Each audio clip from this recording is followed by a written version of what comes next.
The other animals humans eat, use in science, hunt, trap, and exploit in a variety of other ways have a life of their own that is of importance to them apart from their utility to us. They are not only in the world, they are aware of it and also of what happens to them. And what happens to them matters to them. Each has a life that fares experientially better or worse for the one whose life it is. Like us, they bring a unified psychological presence to the world. Like us, they are somebodies, not some things. In these fundamental ways, the non-human animals in labs and on farms, for example, are the same as human beings. And so it is that the ethics of our dealings with them and with one another must rest on some of the same fundamental moral principles. At its deepest level, an enlightened human ethic is based on the independent value of the individual. To treat human beings in ways that do not honor their independent worth, to reduce them to the status of tools or models or commodities, for example, is to violate that most basic of human rights, the right to be treated with respect. The philosophy of animal rights demands only that logic be respected, for any argument that plausibly explains the independent value of human beings implies that other animals have this same value and have it equally. And any argument that plausibly explains the right of humans to be treated with respect also implies that these other animals have this same right and have it equally also. As a result of selective media coverage in the past, to which this evening's debate is a notable and praiseworthy exception, the general public has tended to view advocates of animal rights in exclusively negative terms. We are anti-intellectual, anti-science, anti-rational, anti-human. We stand against justice and for violence. The truth, as it happens, is quite the reverse. The philosophy of animal rights is on the side of reason. For it is not rational to discriminate arbitrarily. And discrimination against non-human animals is demonstrably arbitrary. It is wrong to treat weaker human beings, especially those who are lacking in normal human intelligence, as tools or models, for example. It cannot be rational, therefore, to treat other animals as if they were tools, models, and the like, if their psychology is as rich as or richer than these human beings. The philosophy of animal rights is pro, not anti-science. This philosophy is respectful of our best science in general and of evolutionary biology in particular. The latter teaches that, in Darwin's words, humans differ from many other animals in degree and not in kind. Questions about line drawing to one side, it is obvious that the animals used in laboratories, raised for food, and hunted for pleasure or trapped for profit, for example, are our psychological kin. This is not fantasy. This is fact, supported by our best science. The philosophy of animal rights stands for, not against, justice. We are not to violate the rights of the few so that the many might benefit. Slavery allows this. Child labor allows this. All unjust social institutions allow this, but not the philosophy of animal rights, whose highest principle is that of justice. The philosophy of animal rights stands for peace and against violence. The fundamental demand of this philosophy is to treat humans and other animals with respect.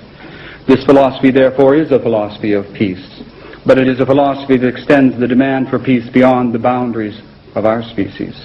For there is an undeclared war being waged every day against countless millions of non-human animals.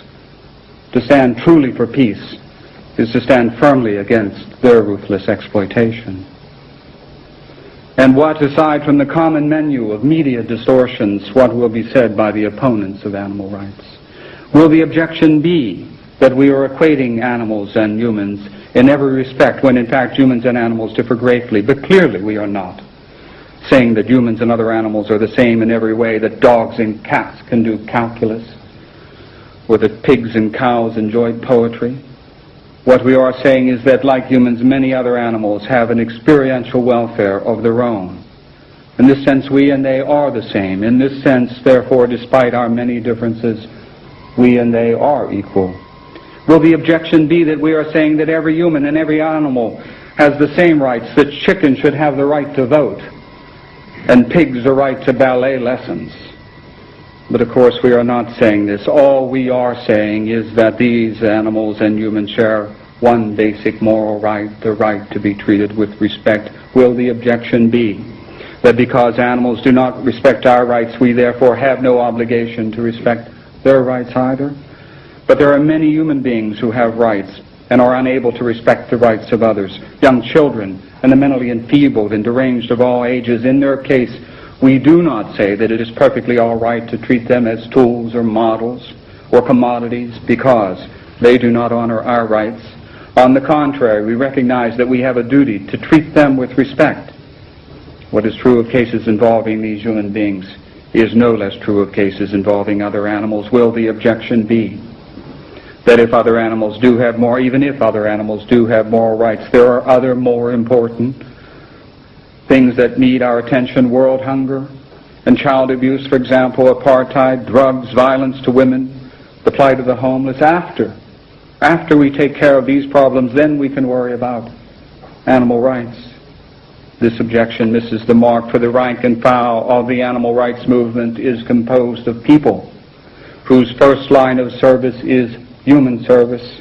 Doctors, nurses, and other healthcare professionals, people involved in a broad range of social services, from rape counseling to aiding victims of child abuse or famine or discrimination, teachers at every level of education, ministers, priests, rabbis. Dr. As Regan, the lives of these people demonstrate, Dr. Regan, could you do your best to bring your remarks to a the close in a choice minute or thoughtful so? people face is not between either helping humans or helping other animals. One can do both. We should do both. Will the objection be finally that no one has rights, not any human being and not any other animal either, but rather that right and wrong are a matter of acting to produce the best consequences, being certain to count everyone's interests and to count equal interests equally? This moral philosophy, utilitarianism, has a long and venerable history. Influential men and women, past and present, are among its adherents, and yet it is a bankrupt moral philosophy if ever there was one. Are we seriously to inquire into the interests of the rapist before declaring rape wrong? Should we ask the child molester whether his interests would be frustrated before condemning the molestation of our children? Remarkably, a consistent utilitarianism demands that we ask these questions, and in so demanding relinquishes any claim on our rational assent. With regard to the philosophy of animal rights, then, is it rational, impartial, scientifically informed? Does it stand for peace and against injustice? To all these questions, the answer is an unqualified yes. And as for the objections that are raised against this philosophy, are those who accept it able to offer rational, informed answers? Again, the answer is yes. In the battle of ideas, the philosophy of animal rights wins, its critics lose. It remains to be seen which side emerges as the victor in the ongoing political battle between what is just and what is not. Thank you.